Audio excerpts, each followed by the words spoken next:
Assalamualaikum warahmatullahi wabarakatuh.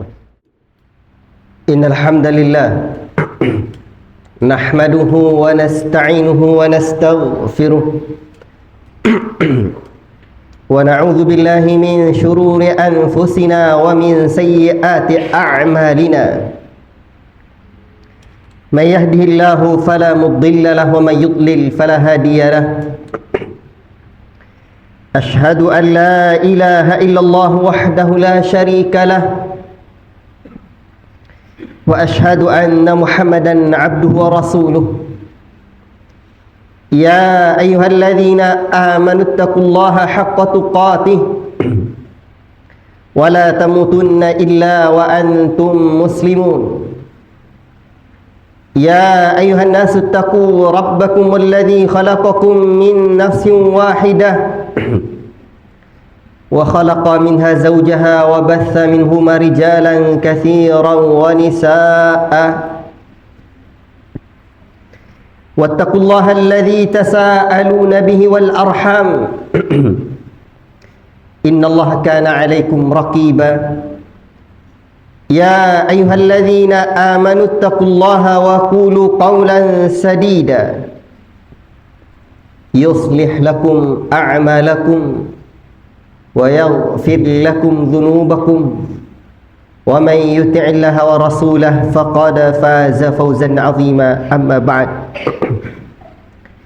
فإن أصدق الحديث كتاب الله وخير الهدي هدي محمد صلى الله عليه وسلم وشر الأمور محدثاتها وكل محدثة بدعة وكل بدعة ضلالة وكل ضلالة في النار. Ma'asyiral muslimin, sidang jemaah Jumat yang dirahmati oleh Allah Subhanahu wa taala dan disayangi Rasulullah sallallahu alaihi wasallam. Hari ini hari Jumat, kita sudah mendekati akhir dari bulan Dzulqa'dah 1446 Hijriyah. Artinya sebentar lagi, beberapa hari lagi kita berada pada hari terbaik 10 awal bulan Zulhijjah. Hari-hari yang Allah Ta'ala berkahi, hari-hari yang banyak disyariatkan untuk beribadah kepada Allah Subhanahu wa Ta'ala. Dan puncak dari ibadah itu 10 Zulhijjah, di mana kaum muslimin melaksanakan salat Idul Adha. Itu bagi mereka yang tidak melaksanakan ibadah haji. Dan bagi kaum muslimin yang melaksanakan ibadah haji, puncaknya adalah Arafah 9 Zulhijjah. Kalau kita runut dan kalau kita rinci, ibadah-ibadah yang disyariatkan banyak sekali. Termasuk diantaranya juga puasa pada hari Arafah tersebut. Terjadi khilaf di kalangan para ulama, apakah kita sama puasa dengan mereka yang 9 Zulhijjah di sana, atau tetap mengikuti 9 Zulhijjah di negeri kita. Wallahu ta'ala a'lam bissawab. Silahkan lihat, pelajari mana pendapat yang paling kuat. Yang paling penting kita beramal di atas ilmu, dan jangan tinggalkan ibadah puasa pada 9 Zulhijjah, puasa Arafah. Kaum muslimin kembali dididik setelah lebih kurang 2 bulan meninggalkan 10 malam terakhir bulan Ramadan, di mana para ulama menyimpulkan malam adalah malam 10 terakhir bulan Ramadan yang paling mulia, tapi siangnya adalah 10 awal bulan Dzulhijjah, siang terbaik dari hari-hari yang ada kita lalui. Allahu Akbar. Jumat kali ini khatib ingin mengajak diri khatib dan kita bersama membahas satu tema dengan waktu yang singkat dan ilmu yang terbatas. Ketika kita disyariatkan setelah melaksanakan salat Idul Adha, menyembelih hewan kurban, di mana Allah Rabbul Alamin menyebutkan fasalli li rabbika wanhar, salatlah kalian, beribadah kepada Rabb kalian, wanhar, dan sembelihlah hewan kurban kalian. Allahu Akbar.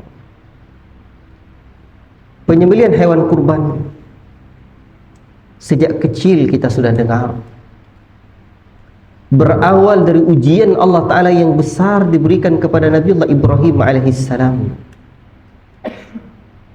Dan ini yang hendak kita renungi lagi, hikmah kehidupan di balik disyariat, hikmah kehidupan di sebalik disyariatkannya ibadah kurban. Ketika Allah Subhanahu wa taala menguji Nabiullah Ibrahim alaihissalam dalam firman-Nya, Allah Ta'ala menceritakan setelah sekian lama Ibrahim alaihissalam tidak dikaruniai oleh Allah Ta'ala anak. Allah berikan Ismail. Setelah besar pula Allah Ta'ala perintahkan Ibrahim untuk menyembelih anaknya Ismail ini. Bukan perintah yang sembarangan. Allah Ta'ala ceritakan di dalam surah As-Saffat, qala ya bunayya, Ibrahim berkata kepada anaknya, wahai anak, inni ara fil manam, saya melihat di dalam mimpi saya, dan mimpi para nabi itu adalah wahyu. Anni azbahuka fanzur madza tara, saya menyembelihmu nak, bagaimana menurutmu, bagaimana pendapatmu? Apa jawaban anaknya? Qala ya abati f'al ma tu'mar, wahai ayahku. Di dalam uslub bahasa Arab, kalimat ya bunayya dengan ya abati ini memiliki makna yang lebih dalam. Ya bunayya menunjukkan kasih sayang yang lebih dari seorang ayah kepada anaknya. Demikian pula dengan ya abati, wahai ayahku. Tidak cukup dengan ya abi, tidak. Tapi ya abati, wahai ayahku. Ungkapan sangat sayang, sangat mencintai ayahnya. Ajib. Inilah ungkapan yang Allah Ta'ala ceritakan bagaimana ucapan Ibrahim kepada Ismail dan jawaban Ismail kepada ayahnya. Anak yang sangat disayangi, ayah yang sangat disayangi oleh Ismail. Ya abati f'al ma tu'mar, lakukanlah wahai ayah apa yang diperintahkan kepadamu. Satajiduni insyaallahu minas sabirin, engkau akan mendapati saya insyaallah dari golongan orang-orang yang sabar. Allahu Akbar. Ibrahim baru diganti oleh Allah Subhanahu wa taala syariat menyembelih kibas. Itu di saat Ismail telah dibawa, dan senjata untuk menyembelih Ismail alaihissalam sudah dipersiapkan betul, dan Ismail sudah siap menerima apa yang telah Allah Ta'ala syariatkan dan takdirkan buat dirinya dengan segala ketetapan yang mulia tersebut. Allahu Akbar. Ikhwati fillah, barakallahu fikum. Lihatlah, dari sini kita dapat belajar besar. Ternyata untuk menjadi seorang yang dimuliakan oleh Allah Ta'ala seperti Ibrahim, Khalilullah, kekasih Allah, dan Ismail, seorang yang sangat dicintai oleh Allah Subhanahu wa Ta'ala, butuh pengorbanan, butuh ketundukan kepada Allah Subhanahu wa Ta'ala.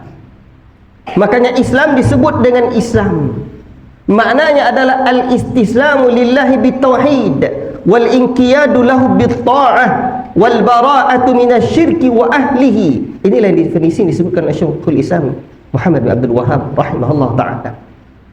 Islam adalah berserah diri kepada Allah dengan mentauhidkan Allah, wal inqiyadu lahu bitta'ah, dan tunduk kepada Allah Subhanahu wa taala dengan mentaatinya serta berlepas diri dari syirik dan para pelakunya. Sebagian para ulama menambahkan dengan kalimat wal bara'atu minal bid'ati wa ahliha, berlepas dari bid'ah, amalan yang tidak disyariatkan Nabi dan para pelakunya. Jadi semuanya al-istislam, tunduk kepada Allah. Seseorang yang beriman yakin bahawa syariat Allah Ta'ala menyelamatkannya sejak dunia hingga akhirat, sehingga ucapan mereka adalah sami'na wa ata'na, kami dengar dan kami patuh. Di dalam hati orang-orang yang beriman ada keyakinan semua syariat Allah menyelamatkan, membahagiakan dan memberikan keuntungan bagi kita anak manusia ini. Karena Allah Subhanahu wa taala yang telah menciptakan kita. Ilmu Allah Taala maha luas dan Allah Taala tahu apa yang terbaik buat kita dan Allah tidak pernah lupa. Allahu Akbar. Maka untuk itu, dikala pagi ada syariat untuk kita berzikir kepada Allah Subhanahu wa taala, sebuah zikir yang sungguh sangat luar biasa. Raditu billahi rabba wa bil islami dina wa bi Muhammadin sallallahu alaihi wasallam nabiyya. Aku ridha, rela, berangkat dari hati yang paling dalam, menerima semua syariat Allah dan siap untuk dilaksanakan. Rela dengan takdir Allah, dengan segala ketetapan yang Allah Ta'ala berikan. Aku ridha ya Allah, dan aku ridha Islam sebagai agamaku dan Muhammad sallallahu alaihi wasallam sebagai nabiku. Segala konsekuensi yang ada, kita memiliki Rabb Allah, Islam agama kita, Muhammad sallallahu alaihi wasallam nabi kita, kita terima dengan lapang dada. Ini ridha. Dulu para sahabat disebutkan Allah Ta'ala radhiyallahu anhum wa radu anhu. Allah Ta'ala ridha kepada mereka dan mereka ridha kepada Allah Subhanahu wa taala. Ikhwati fillah, barakallahu fikum. Ternyata dulu sebelum Ibrahim alaihissalam menyembelih anaknya Ismail, juga ada ibadah kurban kepada Allah yang dilakukan oleh dua anaknya Nabiullah Adam alaihissalam, Habil dan Qabil. Tapi sayang, salah satu di antara anaknya berbuat durhaka. Dia tidak menyembelihkan hewan yang terbaik, namun hanya membelikan buah-buahan yang akan busuk. Lalu Allah Ta'ala turunkan firman-Nya dalam surah Al-Hajj, la yanalallah luhumuha la yanalallaha luhumuha wala dima'uha walakin yanaluhu taqwa minkum. Sekali-kali tidak akan sampailah hewan kurban itu kepada Allah, tidak akan sampai. La yanalallaha luhumuha, tidaklah akan sampai daging-daging itu pada Allah, tidak sampai. Wala dima'uha, tidak pula darahnya, tidak akan sampai pada Allah, dan Allah tak butuh itu. Walakin yanaluhu taqwa minkum, yang akan sampai itu adalah ketakwaan di dalam hatimu. Allahu Akbar. Maka orang yang takwa dalam hatinya,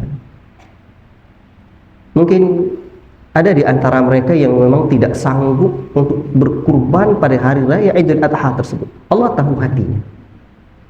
Innallaha la yanzuru ila suwarikum wala ila ajsamikum, walakinnallaha yanzuru ila qulubikum wa a'malikum. Allah tak tilik hati kita, Allah tak tengok bentuk rupa kita, Allah tak lihat harta kita, tapi yang Allah pandang, yang Allah lihat hati dan amal kita. Allah tahu siapa yang betul-betul berangkat dari ketakwaan. Orang mungkin banyak hartanya, tapi tak rela hatinya melepaskan hewan kurban dengan dana habis 3,5 juta. Dia tidak sampai hati, tapi segan nanti disebut orang, mungkin dia orang kaya. Dikasihnya juga 2,5 juta, padahal hartanya banyak, kebunnya luas, namun dalam hati dia tidak betul murni al-istislam, tidak berangkat dari keikhlasan. Padahal yang Allah Ta'ala pandang innamal a'malu binniyat, niatnya, keikhlasan hatinya karena Allah. Sebaliknya ada orang-orang yang Allah Ta'ala nilai hatinya, niatnya ada untuk berkurban, tapi dia tidak ada kemampuan. Allah pandang hatinya itu. Allah tidak akan pernah apa, Allah tidak akan pernah lupa. Allah tidak ada yang tidak diketahuinya bagaimana hatinya. Maka menghadapi hari raya Idul Kurban, hatinya, ketakwaan, at-taqwa hahuna. Ketakwaan itu letaknya di sini. Lalu Nabi mengisyaratkan ke dadanya. Allahu Akbar. Maka sekarang mulailah tanamkan dalam hati, ya Allah, ini bentuk ketaatanku padamu, ya Allah. Yang belum mampu ibadah kurban, tertanam dalam hati kita, ya Allah, saya pengen kurban tapi saya belum mampu, ya Allah. Ketakwaan yang akan sampai adalah ketakwaan kita. Daging akan kita makan, darah akan kita buang, ketakwaan yang akan sampai kepada Allah Subhanahu wa Ta'ala. Allahu Akbar. Ikhwati fillah, barakallahu fikum. Ketakwaan yang ingin kita berikan kepada Allah, ingin berbuat taat kepada Allah. Fasalli, berbuat salatlah kalian. Fasalli li rabbika wanhar. Dan kita menyembelih hewan kurban karena kita tahu, qul inna salati wa nusuki wa mahyaya wa mamati lillahi rabbil alamin. Katakanlah Muhammad, sesungguhnya salatku, ibadahku, nusuki itu di antara maknanya adalah hewan kurbanku untuk Allah Rabbul Alamin, Rabb yang telah menciptakanku. Allahu Akbar. Kita serahkan ketaatan kita kepada Allah. Daging yang kita sembelih itu kita berikan kepada orang-orang yang tidak mampu, kepada orang-orang yang lain, kepada kawan-kawan kepada kawan-kawan dan handai taulan, karena Allah Ta'ala mengatakan fakulu minha wa at'imul qani'a wal mu'tarrah. Makanlah sebagian dari hewan kurban tersebut dan berikanlah kepada orang yang rela dan apa yang tidak diminta, yang tidak meminta-minta dan orang yang meminta. Artinya pada orang-orang berikan dia. Allahu Akbar. Kepada orang-orang lain berikan hewan kurban tersebut. Hati kita untuk Allah, daging yang kita sembelih ini untuk orang-orang lain. Maka ketakwaan yang ada dalam hati kita mencintai orang lain. La yu'minu ahadukum hatta yuhibba li akhihi ma yuhibbu li nafsihi. Tidak akan sempurna iman seorang kalian sampai dia mencintai dirinya sebagaimana dia mencintai orang lain. Dengan dagingnya berikan bentuk kecintaannya kepada saudara-saudaranya, bentuk kecintaannya kepada kawan-kawannya. Mungkin infak tak juga ada, sekali dalam satu pekan, sekali dalam sebulan, sekali dalam setahun. Sekedar daging tak juga rela hati dan tak juga ikhlas. La ilaha illallah. Ikhlaskan niat karena Allah Subhanahu wa Ta'ala. Kecintaan hati kita kepada orang lain. Syariat ibadah kurban mengajarkan kita peka dengan kehidupan masyarakat kita, dengan kehidupan orang lain, kehidupan kawan-kawan kita, mungkin kehidupan para penuntut ilmu yang tidak mampu. Seperti apa kondisi mereka? Mungkin anak-anak kawan kita tidak mampu, dia sedang belajar di pesantren, di pondok, dan bagaimana kehidupannya? Adakah uang merah selama ini kita berikan kepada dia? Ini anak kawan, anak yang juga sama-sama duduk mengaji dengan kita. Mungkin tak ada uang merah, uang biru, atau uang apapun. Sudah berapa helai uang kita berikan kepada anak saudara kita? Ke siapa lagi kita berikan santunan dan tanda bentuk kasih sayang kita? Sementara dia adalah kawan kita, kawan-kawan sesama ngaji. Mungkin dia berat, mungkin di antara mereka peras keringat, banting tulang, pergi pagi, pulang petang, kepalanya jadi kaki, kakinya jadi kepala. Sementara kita dengan mudahnya menghamburkan uang ke tempat rekreasi kita mudah, kendaraan kita punya, kebun dan harta banyak. La ilaha illallah. Di mana ukhuwah al-islamiyah kita? Kecintaan dalam hati yang seperti inilah yang diajarkan dalam syariat kurban kepada kita. Bukan hanya di Idul Adha, bukan hanya di menyembelih hewan kurban, tapi ditertanamnya dalam hati kepekaan dan kecintaan itu kepada saudara-saudara kita. Allahu Akbar. Ada orang yang menangis dia pada Allah, meminta, ya Allah beri saya rezeki untuk membiayai anak-anak saya sekolah. Sementara kita jangankan membiayai anak sekolah, membelikan apapun yang diminta oleh anak kita bisa, bahkan lebih dari itu. La ilaha illallah. Tidakkah kita merasa semua itu akan dimintai pertanggungjawaban di hadapan Allah di hari akhirat kelak? La ilaha illallah. Ma'asyiral muslimin, sidang Jumat yang dirahmati oleh Allah Subhanahu wa Ta'ala. Dakwah ilallah di kalangan para sahabat dan Nabi dulu dibangun dan dibantu dengan izin Allah Ta'ala, dengan perjuangan para sahabat yang fuqara dan aghniyanya, yang miskinnya dan yang kayanya. Allahu Akbar. Fa'tabiru ya ulil absar la'allakum turhamun.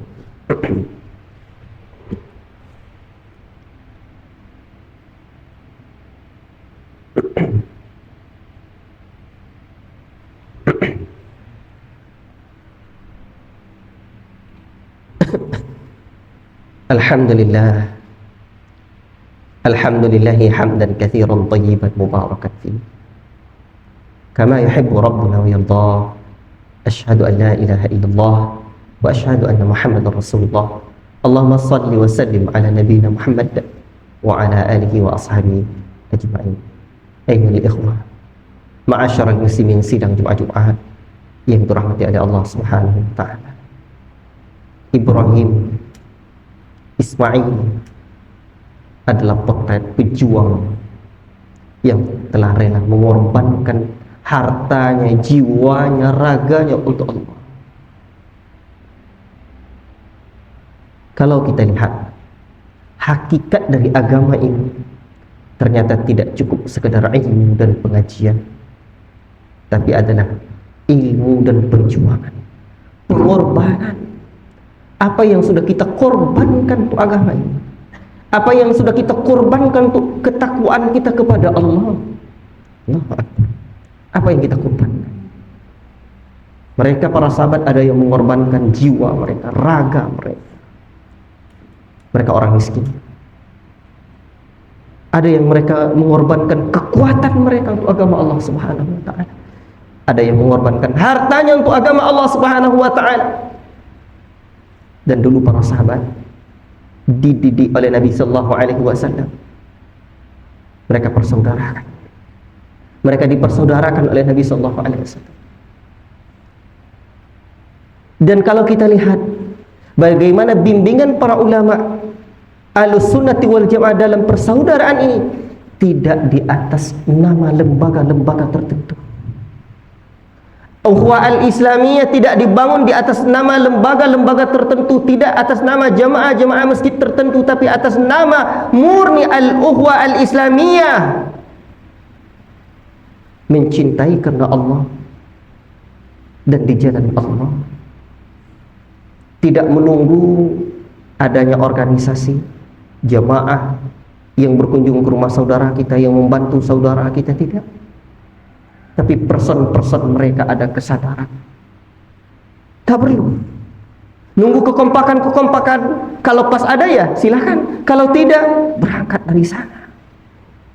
Bahkan al-Islam dalam memperhatikan saudara-saudaranya, memperhatikan dakwah ilallah, tidak disekat oleh atas nama lembaga manapun, tidak disekat oleh atas nama yayasan manapun, tidak disekat oleh masjid manapun. Asal dakwahnya ilallah, kul hadhihi sabili ad'u ilallah, katakanlah sungguhnya inilah jalanku, aku berdakwah kepada jalan Allah. Asal dakwahnya kepada jalan Allah, dia saudara kita, dakwahnya adalah dakwah kita, perjuangannya perjuangan kita. Ketika sudah disekat oleh atas nama satu lembaga, hati-hati. Di saat itulah ada hizbiyah yang termasuk dalam diri kita, pengelompokan yang berangkat dari talbis iblis, tipu daya iblis laknatullah alaih. Ini perlu kita ingat, ini perlu kita waspadai, dan itulah bisikan syaitan untuk orang-orang yang sudah mengaji. Allahu Akbar, Allahu Akbar. Ikhwati fillah, barakallahu fikum. Waspada hati, buang segala penyakit hati. Kita ini orang dewasa, kita ini orang-orang yang tidak kecil lagi. Segala bentuk sikap anak-anak, buang. Umur kita makin bertambah, jatah untuk hidup semakin singkat.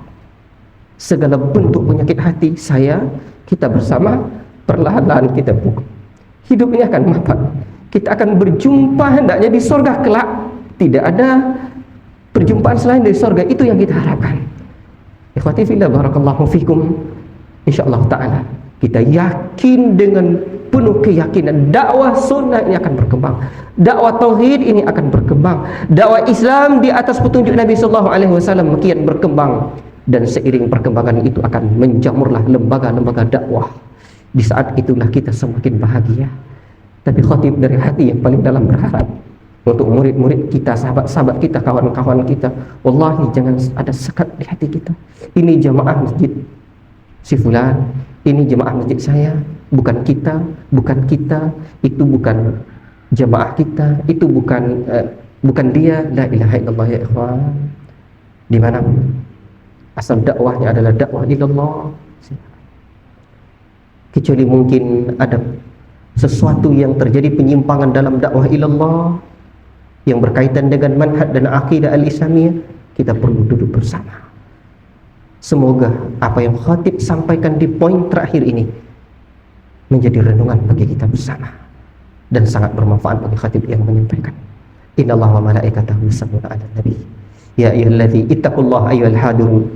Ittaqullaha ayyuhal hadirun wa qu anfusakum wa ahlikum nara. Qala Allah tabaraka wa ta'ala fi kitabil karimil azim. Innallaha wa malaikatahu yusholluna 'alan nabi. Ya ayyuhalladzina amanu sallu alaihi wa sallimu taslima. Allahumma salli wa sallim ala nabiyina Muhammad wa ala alihi wa ashabihi wa qurabatihi wa dzurriyyatihi wa anil khulafa'ir rasyidin Abi Bakr wa Umar wa Utsman wa Ali wa 'anil tabi'in wa man tabi'ahum bi ihsanin ila yaumil. Allahumma ighfir lil muslimina wal muslimat wal mu'minina wal mu'minat al ahya'i minhum wal amwat innaka 'ala kulli syai'in qadir.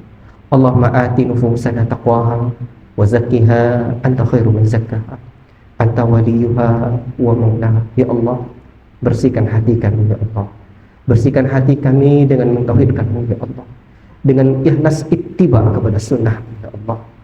Jadikan hati-hati kami saling mencintai karena-Mu ya Allah, di jalan-Mu ya Allah. Jadikan kami semakin dekat dengan kematian, semakin taat kepada-Mu ya Rabbal alamin. Allahumma inna nas'aluka hubbaka wa hubba ma yuhibbuka wal amala alladhi yuqarribuna ila hubbik. Rabbana atina fid dunya hasanah wa fil akhirati hasanatan wa qina adzabannar. Allahumma aslih lana umurana. Allahumma aslih lana umurana. Allahumma faz baladana Indonesia ya Allah. Wa sallallahu wasallam ala nabiyina Muhammad wa ala alihi wa sahbihi ajma'in walhamdulillahi rabbil alamin. Innallaha ya'muru bil 'adli wal ihsan wa ita'i dzil qurba wa yanha 'anil fahsya'i wal munkar wal baghi ya'idzukum la'allakum tadhakkarun. Wa la ilaha illa anta.